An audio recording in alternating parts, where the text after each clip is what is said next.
எதை விதைப்பாயோ அதைத்தான் அறுப்பாய் அப்படின்னு நம்ம பைபிளில் படிக்கிறோம். எந்த விதையை விதைக்கிறோமோ அந்த விதைக்கு ஏற்றபடி தான் பலன் வரும். நீங்கள் நெல்லை விதைத்தால் நெல்லை அறுவடை செய்யலாம், கோதுமை விதைத்தால் நெல்லை அறுவடை செய்ய முடியாது. கோதுமை விதைத்தால் கோதுமை தான் அறுவடை செய்ய முடியும். இன்றைய கிறிஸ்தவ உலகத்தில் போலி கிறிஸ்தவம் அதிகமாக இருக்கிறத பார்க்க முடியுது. உண்மையான கிறிஸ்தவ வேத அடிப்படையிலான கிறிஸ்தவத்தை பின்பற்றுகின்ற மக்கள் கூட்டத்தை பார்க்கறது ரொம்ப அபூர்வமாக இருக்கிறது என்பதை பெரும்பாலும் எல்லோரும் ஒத்துக்கொள்கிறோம். இப்போது கேள்வி என்னவென்றால், இந்த போலியான ஒரு கிறிஸ்தவம் அதிகமாக இன்றைக்கு காணப்படுவதனுடைய அடிப்படை காரணம் என்ன? நாம் சொல்லலாம், ஜனங்கள் கீழ்ப்படியலை, ஜனங்கள் வசனத்துப்படி வாழலை, ஜனங்கள் கர்த்தருக்கு ஒப்பு கொடுக்கலை, இந்த மாதிரி நிறைய சொல்லலாம். அவைகளும் காரணங்களாக இருக்க முடியும். ஆனால் அடிப்படை காரணம் என்னன்னு சொன்னால், நாம் எதை விதைத்திருக்கிறோம். முதலாவதாக இன்றைக்கு சுவிசேஷம் என்பது ஒரு விதை போன்றது. நீங்கள் எதை சுவிசேஷமாக அறிவிக்கிறீங்களோ அதற்கு எப்படி தான் விளைவு பார்க்க முடியும். சுவிசேஷம் என்றால் வேதாகமத்தில் என்ன? பாவிகளை ரட்சிக்க இயேசு கிறிஸ்து உலகத்திற்கு வந்தார். அந்த இயேசு கிறிஸ்துவனுடைய தேவையை உலகத்துக்கு சொல்லணும். பாவ மன்னிப்பும் மனம் திரும்புதலும் எல்லோருக்கும் அறிவிக்கப்படணும். இப்போது சுவிசேஷம் என்பது மனிதனுக்கு என்ன பிரச்சனை இருக்கிறது என்று தேவன் கண்டறிந்து அந்த பிரச்சனைக்கு என்ன மாதிரிப்பட்ட ஒரு மருந்தை கொடுக்குறாரோ அந்த மருந்தை அறிவிக்கிறதான். தேவன் தம்முடைய ஒரே பேரான குமாரனை நமக்காக தந்தளினா என்று பார்க்கிறோம். பாவிகளை ரட்சிக்க கிறிஸ்து உலகத்தில் வந்தார் பார்க்கிறோம். இது எதற்கு? மனிதனுக்கு கஷ்டங்கள் இருக்கிறது, பிரச்சனைகள் இருக்கிறது, நெருக்கடிகள் இருக்கிறது, கடன் தொல்லைகள் இருக்கிறது, வியாதிகள் இருக்கிறது, குடும்ப போராட்டங்கள் இருக்கிறது, பொருளாதார பிரச்சனைகள் இருக்கிறது, நிறைய there are so many problems. ஆனால் வேதம் என்ன சொல்லுகிறது? பாவிகளை ரட்சிக்க இயேசு கிறிஸ்து உலகத்திற்கு வந்தார். அப்போது மனிதனுடைய மிக பிரதானமான பிரச்சனையாக தேவன் பார்த்தது எதை? பாவத்தை. அந்த பாவத்திலிருந்து விடுவிக்கத்தான் இயேசு கிறிஸ்து உலகத்திற்கு வந்தார்.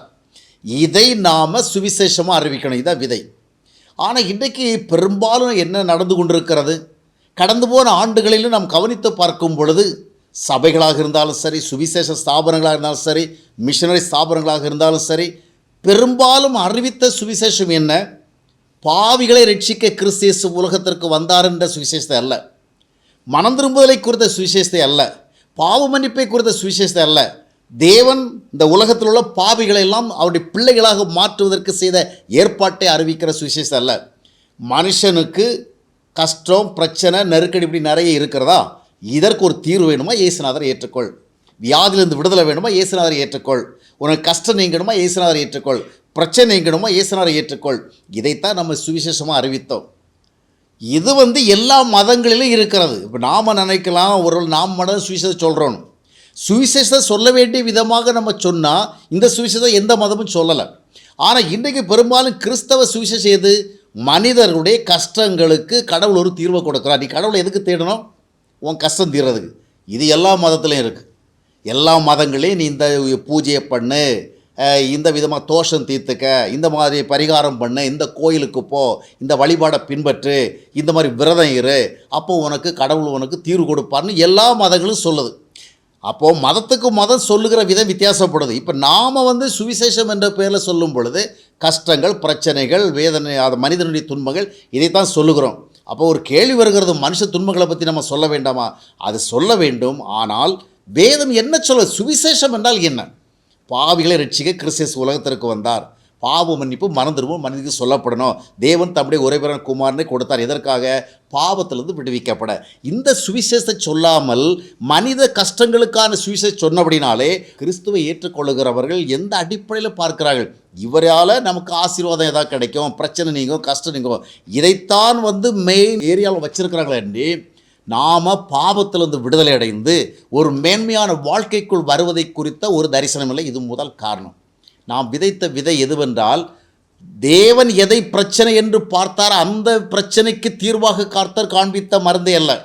மனித வாழ்வின் பிரச்சனைகளுக்கு இயேசு கிறிஸ்து தீர்வாக காண்பித்தோம். மனிதனுடைய பாவத்திற்கு தீர்வாக இயேசு அனுப்பப்பட்டார். ஆனால் நாம் எதை சுவிசேஷம் அறிவித்தோம்? மனித பிரச்சனைகளுக்கு, அதை கஷ்டம், பிரச்சனைகள், வியாதி, இவைகளுக்கு தீர்வாக காண்பித்தோம். இதுதான் முதலாவது தவறு. இரண்டாவதாக, தொடர்ந்து நம்முடைய கிறிஸ்தவ சபைகளிலும் கிறிஸ்தவ கூட்டங்களிலும் எவைகள் அதிகமாக போதிக்கப்படுகிறது? கிறிஸ்தவ மக்கள் மத்தியிலே ஒரு குறிப்பிட்ட விதமான பக்தியை வளர்த்து விட்ட. என்ன பக்தி? ஜெபம் செய்கிற பக்தி, ஆராதனை செய்கிற பக்தி, காணிக்கை கொடுக்கிற பக்தி, ஊழியம் செய்கிற பக்தி, இன்னும் சில கிறிஸ்தவ ஒழுங்குமுறைகளை பின்பற்றுகிற பக்தி.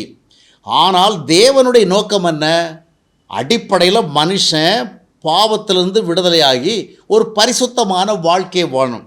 இந்த பரிசுத்தமான வாழ்க்கை வாழ்வதற்கு தேவையான போதனைகள் கிறிஸ்தவ உலகத்தில் மிக அபூர்வமாயிடுச்சு. பெரும்பாலும் ஜனங்களுக்கு ஜெபம், ஆராதனை, காணிக்கை, ஊழியம், பக்தி வாழ்க்கை இந்த மாதிரிப்பட்ட காரியங்களை தான் போதனை பண்ணிகிட்டு இருக்கணும். அப்போது இதனுடைய விளைவு என்ன? ஒரு கூட்டம் பேர் ஜெபம் பண்ண இயன்றவளாக மாறுகிறார்கள், ஆராதிக்க இயன்றவளாக மாறுகிறார்கள், காணிக்கை கொடுக்க இயன்றவளாக மாறுகிறார்கள், ஊழியம் செய்ய இயன்றவளாக மாறுகிறார்கள், இன்னும் கொஞ்சம் பக்தி ஒழுங்குகளை பின்பற்ற இயன்றவளாக மாறுகிறார்கள். ஆனால் யாராக மாறவில்லை? வேதம் என்ன சொல்கிறது? நாம் பரிசுத்தவான்களாகும்படி அழைக்கப்பட்டோம். பரிசுத்தவான்களாகும்படியாக ஜனங்கள் அழைக்கப்பட்டிருக்கிற அடிப்படையில் அந்த பரிசுத்தவான்களாகுவது சம்பந்தமான காரியங்களிலே போதகர்கள் போதுமான அளவிற்கு அக்கறை காட்டவில்லை என்பதுதான் கடந்து போன ஆண்டு காலங்களில் வெளிப்பட்ட உண்மை, இப்பொழுது வெளிப்பட்டு கொண்டிருக்க உண்மையாக இருக்கிறது. 2 கொரிந்தியர் 7ஆம் அத்தியாயத்தினுடைய 1ஆம் வசனத்தை வாசித்து பார்க்கும் பொழுது நாம் பரிசுத்தவான்கள் ஆகிறது மட்டுமல்ல, பரிசுத்தல் என்ன செய்ய பூரணம் அடைய வேண்டும். அப்போது இன்றைக்கு கிறிஸ்தவ சபைகளில் ஆராதனைகள் இருக்கிறது, ஜெபக்கூட்டங்கள் இருக்கிறது, காணிக்கை கொடுத்தா எவ்வளோ ஆசீர்வாதம் கிடைக்கும் சொல்லப்படுகிறது. ஆனால் பரிசுத்தவான்களாகும்படியான உண்மையான போதனைகள் இல்லை. அதனால் போலியான கிறிஸ்தவத்தை எங்கும் பார்க்கிறோம். 3வது காரணம் என்னவென்று சொன்னால், கிறிஸ்தவ ஊழியம் பேரளவில் இன்றைக்கு வியாபாரமாக்கப்பட்டிருக்கிறது. கிறிஸ்தவ ஊழியம்னா என்ன? இயேசுநாதரை அறிவிக்கணும். முதலாவது காஸ்பலை மாற்றிட்டோம், இருட்டடி பண்ணிட்டோம், காஸ்பலுடைய அர்த்தத்தையும் மாற்றிட்டோம். ஏன்னா நாம் ஆண்டவர் மனிதனுடைய பாவத்தை பிரச்சனையாக பார்த்தாரு, நாம் மனிதனுடைய பக்கத்தில் நின்று கொண்டு என்ன செய்தோம்? மனிதனுடைய கஷ்டங்களை பிரச்சனையாக பார்த்தோம். அந்த பிரச்சனை இயேசுவா நம்ம தீர்வாக காண்பித்தோம். தேவனும் அவரை தீர்வாக கொடுத்த எதற்காக? பாவத்திலிருந்து விடுதலைக்கு. 2வதாக மனிதர்களுக்கு நம்ம பக்தி முறையே போதித்து அவர்களை பக்தியில் வளர்த்தோம். அதாவது ஜெப பக்தி, ஆராதனை பக்தி, காணிக்கை பக்தி. 3வதாக இது ஒரு வியாபாரமாக மாறிவிட்டது. இன்றைக்கு பெரும்பாலான ஊழிய ஸ்தாபனங்களாக இருந்தாலும் சரி, திருச்சபைகளாக இருந்தாலும் சரி, இவைகளை செய்கின்ற பொழுது ஒரு ப்ரொஃபஷனாக மாற்றப்பட்டு விட்டது. இந்த மாதிரி இயேசுநாதரை பற்றி நம்ம பேசணும். இயேசுநாதர் உன்னுடைய கஷ்டத்தை நீக்குவார், உனக்கு ஆறுதல் தருவார், உனக்கு ஆதரவு கொடுப்பார், உனக்கு அற்புதம் செய்வார், உனக்கு அதிசயம் செய்வார். இந்த மாதிரி செய்கின்ற ஒரு செயல்பாடு ஒரு பிஸ்னஸ் ஆக்டிவிட்டியாக மாறிவிட்டது.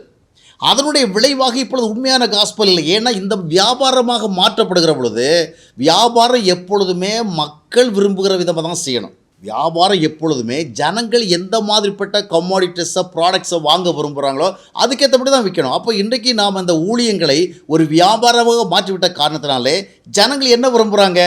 எங்களுடைய கஷ்டம் பிரச்சனை நீங்கணும், எங்களுக்கு ஆசீர்வாதம் கிடைக்கணும், எங்களுக்கு ஆறுதல் கிடைக்கணும், எங்களுக்கு கொஞ்சம் ஒரு நல்ல உற்சாகம் கிடைக்கணும், இதுக்கு என்ன பண்ணுமோ அதை நீங்கள் பண்ணுங்கள். அப்போது ஆண்டவரை நம்ம எதுக்கு காட்டுகிறோம்? ஒரு ஆறுதலாக பேசுகிறதுக்கு, இல்லைன்னு சொன்னால் ஒரு அற்புத ஒரு வாக்குத்தத்தம் கொடுக்கறதுக்கு, இந்த மாதிரி தான் காண்பிக்கிறோம். அப்போது வியாபாரமாக்கப்பட்டு விட்டபடினாலே தேவன் சொன்னபடி போதிக்க முடியலை. தேவன் பரிசுத்தத்தை குறித்து போதிக்க சொல்லியிருக்காரு, ஆவிக்குரிய நற்குணங்களை குறித்து போதிக்க சொல்லியிருக்காரு, இந்த உலகத்தில் வேறுபட்ட ஒரு வாழ்க்கையை வாழ போதித்திருக்கிறாரு, ஒரு வித்தியாசமான வேகமான வாழ்க்கை முறை மக்களுக்கு சாட்சி இருக்க போச்சுருக்காரு. நாம் இதெல்லாம் போய் மக்களுக்கு பண்ணியிருந்தோம்னா மக்கள் இதில் they will not be impressed. அப்போ என்ன பண்ணிட்டோம்?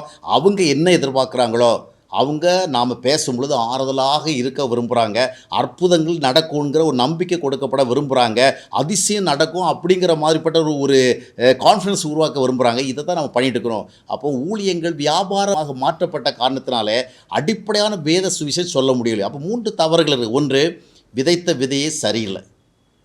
இயேசு கிறிஸ்துவை நம்ம எதற்காக காண்பித்தோமோ அந்த காண்பிக்கிற விதமே தவறக்கூடாது. தேவன் இரட்சகராக அனுப்பினார், நாம் அவரை சமூக சேவராக மாற்றிவிட்டோம். 2வதாக பக்தி முறைகளை போதித்தோம், பரிசுத்த வாழ்வை நம்ம போதிக்கல. 3வதாக ஊழியங்கள் பேரளவில் வியாபாரங்களாக மாற்றப்பட்டு விட்டபடினாலே மனிதர்கள் எப்படி கேட்க விரும்புகிறார்களோ அப்படித்தான் நாம் பேச வேண்டிய கட்டாயத்துக்குள் தள்ளப்பட்டிருக்கிறோம். எனவே தான் இந்த போலி கிறிஸ்தவம் வளர்ந்து கொண்டே இருக்கிறது, இன்னும் வளர்ந்து கொண்டே இருக்கிறது. கொஞ்சம் பேர் சொல்லி கொண்டிருக்கிறார்கள், எழுப்புதல் வந்து கொண்டே இருக்கிறது, வேகமாக வந்து கொண்டிருக்கிறது, சபைகள் மறுமலர்ச்சி அடைந்து கொண்டிருக்கிறது. ஆனால் உண்மையான ஆவிக்குரிய கண்களை கொண்டு பார்க்கும் பொழுது இன்னும் கிறிஸ்தவ சூழ்நிலையும் மாறிக்கொண்டிருக்கிறது, போலியான செயல்பாடுகள் அதிகமாகிக் கொண்டிருக்கிறது. இந்த நிலைமை மாறுவதற்கு இதை கேட்கிற ஒவ்வொருவரும் நாம் முதலாக இந்த உலகத்தில் ஒரு உண்மையான சுவிசேஷத்தை கேட்டு அதற்கேற்ற விளைவுகளை கொடுத்து அதற்கேற்றபடியான ஒரு மேனிஃபெஸ்டேஷனோட கர்த்தருக்கு சாட்சியாக வாழணும். அதுதான் இன்றைய தேவை.